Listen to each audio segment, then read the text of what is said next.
మరొక్కసారి స్పష్టమైతే చేశారు. కవిత మీద నిప్పులు జరిగారు, అదేవిధంగా ఎద్దేవా కూడా చేయటాన్ని మనమైతే గమనించవచ్చు. ఇక అదేవిధంగా చూసుకుంటే నేను మంత్రి పదవి అడగలేదు, మా నేతలకు నామినేటెడ్ పోస్టులు ఇస్తారని ఆశిస్తున్నానని ప్రొఫెసర్ కోదండరామ్ అయితే చెప్పారు.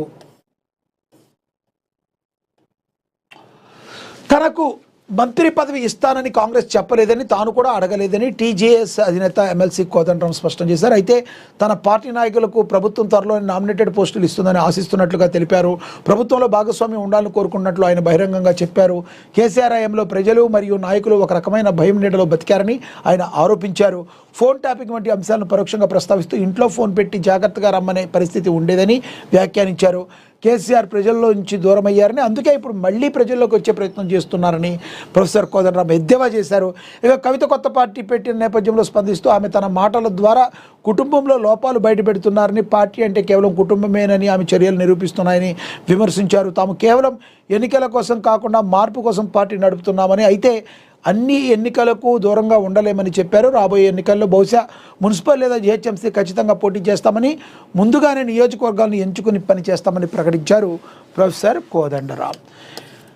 ఇక అదేవిధంగా చూసుకుంటే తెలంగాణలో చమురు కొరత లేదు, రికార్డు స్థాయిలో పెట్రోల్ సరఫరా, సోషల్ మీడియా పుకార్లను నమ్మవద్దని మరి కేంద్ర మంత్రి కిషన్ రెడ్డి తెలియజేశారు.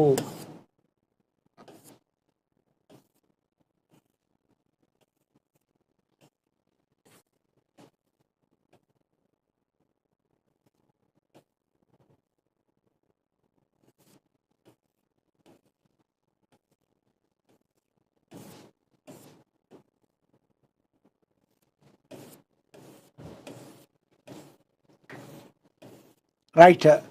ఇక తదుపరి చూస్తే తుమ్మిడిహట్టు బ్యారేజ్కి నిర్మాణానికి పచ్చ జెండా. ఏళ్ల తరబడి పెండింగ్లో ఉన్న తుమ్మిడిహట్టు బ్యారేజీ నిర్మాణ కార్యాచరణను తక్షణమే వేగవంతం చేయాలని ముఖ్యమంత్రి రేవంత్ రెడ్డి ఉన్నతాధికారులను ఆదేశించారు. హైదరాబాద్లోని మర్రి చెన్నారెడ్డి మానవ వనరుల అభివృద్ధి కేంద్రం వేదికగా నీటిపారుదల శాఖపై జరిగిన ఉన్నత స్థాయి సమీక్షా సమావేశంలో ఆయన అధికారులకు స్పష్టమైన దిశానిర్దేశం చేశారు. ఈ భేటీలో నీటిపారుదల శాఖ మంత్రి ఉత్తమ్ కుమార్ రెడ్డి, మంత్రి తుమ్మల నాగేశ్వరరావు, పార్లమెంట్ సభ్యులు వేం నరేందర్ రెడ్డి సహా పలువురు సీనియర్ ఇంజనీరింగ్ నిపుణులు పాల్గొన్నారు. బ్యారేజీ ఎత్తు ఎంత ఉంచాలో, ఏ స్థాయిలో నిర్మిస్తే గరిష్ట జలాలను వాడుకునే అవకాశం ఉంటుందో అంశంపై అధికారులు పక్కా గణాంకాలతో కూడిన సమగ్ర సాంకేతిక ప్రదర్శనను ముఖ్యమంత్రి ముందు ఉంచారు. ప్రాణహిత చేవెళ్ల ప్రాజెక్టు కోసం రాష్ట్ర ప్రభుత్వం గతంలోనే దాదాపుగా 11,000 కోట్ల రూపాయల మేర భారీగా ప్రజాధనాన్ని వెచ్చించిందని, 71.5 కిలోమీటర్ల మేర కాలువల నిర్మాణం పనులు కూడా ఇప్పటికే పూర్తయినట్లుగా అధికారులు ఈ సమావేశంలో గుర్తించడం జరిగింది. మరి తుమ్మిడిహట్టి బ్యారేజీకి నిర్మాణానికి పచ్చ జెండా ఊపినట్లుగా దీన్ని బట్టి మనకి తెలుస్తుంది. ఇక అదేవిధంగా చూసుకుంటే 10 ఫలితాల్లో వికసించిన పల్లెసిరి, ములుగు జిల్లాకు అగ్రస్థానం, వెనుకబడిన భాగ్యనగరం 96.26% ఉత్తీర్ణతో సరికొత్త రికార్డు సృష్టించారు. బాలికలు 588 మార్కులతో రాష్ట్ర స్థాయిలో సత్తా చాటిన ప్రతిభామూర్తులు 100% ఫలితాలతో ఆదర్శంగా నిలిచారు. 5,731 పాఠశాల. తెలంగాణ విద్యారంగంలో కీలక ఘట్టమైన 10వ తరగతి ఫలితాల పర్వం అట్టహాసంగా ముగిసింది. బుధవారం మధ్యాహ్నం హైదరాబాద్లోని నాంపల్లిలో గల గోదావరి ఆడిటోరియంలో రాష్ట్ర ప్రభుత్వ సలహాదారు కేకేశ్వరరావు అధికారికంగా ఈ ఫలితాలను విడుదల చేశారు. 2026 విద్యా సంవత్సరానికి సంబంధించి ప్రభుత్వం చేపట్టిన విద్యా సంస్కరణలు, ముఖ్యంగా అమ్మ ఆదర్శ పాఠశాల వంటి పథకాల ప్రభావం ఈ ఫలితాల్లో చాలా స్పష్టంగా కనిపించింది. గతేడాది కంటే ఈసారి ఉత్తీర్ణత శాతం గణనీయంగా పెరిగింది. 95.15% చేరుకోవడం విశేషం. మొత్తంగా 5,28,239 మంది విద్యార్థులు పరీక్షలకు హాజరు కాగా అందులో 4,97,312 మంది విజయవంతంగా మరి పాస్ అయ్యారు అని చెప్పి ప్రకటించారు.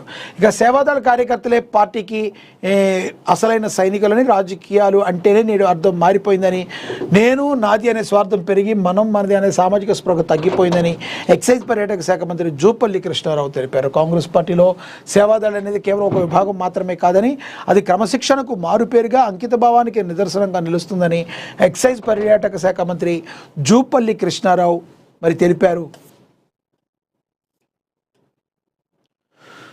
మరి జూపల్లి కృష్ణారావు ఆధ్వర్యంలో హైదరాబాద్లోని ఎగ్జిబిషన్ గ్రౌండ్స్లో నిర్వహిస్తున్న సమర్థ శిక్షణ శిబిరానికి బుధవారం ఆయన ముఖ్య అతిథిగా హాజరై ప్రసంగించారు. స్వతంత్ర ఉద్యమ కాలం నుంచి నేటి వరకు నిస్వార్థంగా ప్రజలు సేవ చేయడంలో సేవాదళ వాలంటీర్లు ఎప్పుడు ముందుంటారని, పార్టీ సిద్ధాంతాలను సామాన్యుల ప్రజల్లోకి తీసుకెళ్లడంలో వీరు బలమైన వారధిలా పనిచేస్తున్నారని మంత్రి ప్రశంసించారు. ఇటువంటి శిబిరాల ద్వారా కార్యకర్తల నాయకత్వ పట్టింతో పాటు ఆత్మవిశ్వాసం పెరుగుతుందని, ఇది పార్టీ బలోపేతానికి ఎంతగానో దోహదపడుతుందని పేర్కొన్నారు. ప్రస్తుత రాజకీయ పరిస్థితులపై మంత్రి ఆవేదన వ్యక్తం చేశారు. ఇవాళ రాజకీయాల్లో అర్థాలు పూర్తిగా మారిపోయాయన్నారు. నేను నాది స్వార్థం పెరిగిపోయి మనం మనది అనే సామాజిక స్పృహ తగ్గిపోతుందన్నారు. రాజకీయాల్లో కేవలం ఎలా సంపాదించుకోవాలనే ధ్యాస పెరిగిందే కానీ సేవాభావం క్రమశిక్షణ తగ్గిపోయిందని ఆయన అయితే చెప్పుకురావటం అయితే జరిగింది. ఇక తదుపరి చూసుకుంటే తెలంగాణలో చమురు కొరత లేదు. హైదరాబాద్ సహా తెలంగాణ రాష్ట్రంలోని పలు ప్రాంతాల్లో పెట్రోల్ డీజిల్ కొరత ఉందంటూ సాగుతున్న ప్రచారంపై కేంద్ర మంత్రి కిషన్ రెడ్డి అత్యంత స్పష్టమైన వివరణ ఇచ్చారు. బుధవారం ఏర్పాటు చేసిన విలేకరుల సమావేశాన్ని మాట్లాడుతూ రాష్ట్రంలో ఎక్కడా కూడా ఇంధన కొరత రాలేదని, ప్రజల్లో భయాందోళన సృష్టించడానికే కొందరు ఇటువంటి కుట్రలకు తెరలేపారని మండిపడ్డారు. గతంలో ఎల్పీజీ విషయంలోనూ ఇటువంటి అసత్య ప్రచారాలు జరిగాయని, ఇప్పుడు చమురు ఉత్పత్తులపై కూడా ఇదే జరుగుతుందని అనుసరిస్తున్నారని ధ్వజమెత్తారు. కేంద్ర ప్రభుత్వం చమురు సరఫరాను నిరంతరం పర్యవేక్షిస్తుందని, సామాన్య ప్రజలకు ఎటువంటి ఇబ్బందులు కలగకుండా అన్ని చర్యలు తీసుకుంటున్నామని ఆయన భరోసాని ఇవ్వటం అయితే జరిగింది. మీరు ఇటువంటి ఏమీ నమ్మొద్దు అని చెప్పి అలాంటి పుకార్లు పుట్టించే వాళ్ళ మీద ఆయన ధ్వజమెత్తడం అయితే జరిగింది. ఇక సలాం సన్ రైజర్స్ ముంబైపై సంచలన చేజింగ్ విజయం. మరి అలవోకగా 244 టార్గెట్ని ఈజీగా ఛేదించారు. మరొక 7 బంతులు మిగిలి ఉండగానే విజయాన్ని అందుకోవటం మరి మామూలు విషయం కాదు. అది కూడా వాంఖెడే స్టేడియంలో ముంబై వెళ్ళి కట్టొచ్చారు.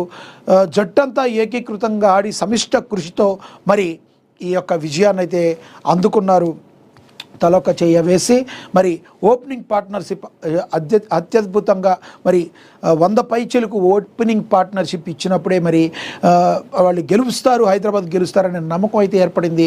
దాన్ని మిడిల్ ఆర్డర్ కూడా కంటిన్యూ చేస్తూ క్లసన్ కావచ్చు, మరి మిగతా వచ్చిన వాళ్ళు బ్యాట్స్మెన్స్ ఎవరైనా కూడా తలొక చెయ్యి వేసి గెలిపించడం అయితే జరిగింది. ఇక అభిషేక్ శర్మ కానీ ట్రావిస్ హెడ్ కానీ అద్భుతంగా ఆడారు తమ పోరాట పటిమతో.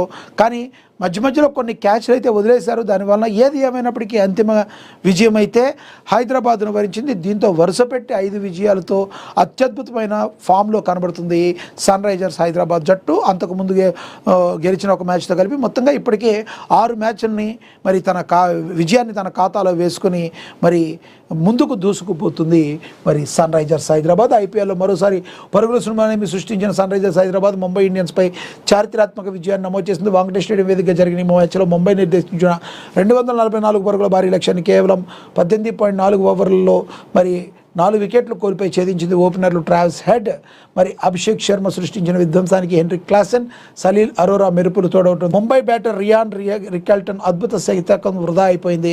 244 పరుగుల కొనంత లక్ష్యంతో బరిలోకి దిగిన సన్ రైజర్స్కు ఓపెనర్లు ట్రావిస్ హెడ్, అభిషేక్ శర్మ తిరుగులేని ఆరంభాన్ని అందించారు. తొలి బంతి నుండే ముంబై బౌలర్లపై ఎదురుదాడికి దిగిన ఈ జోడీ పవర్ ప్లేలోనే స్కోర్ బోర్డును పరుగులు పెట్టించారు. వీరిద్దరూ కలిసి కేవలం 8.4 ఓవర్లో 129 పరుగులు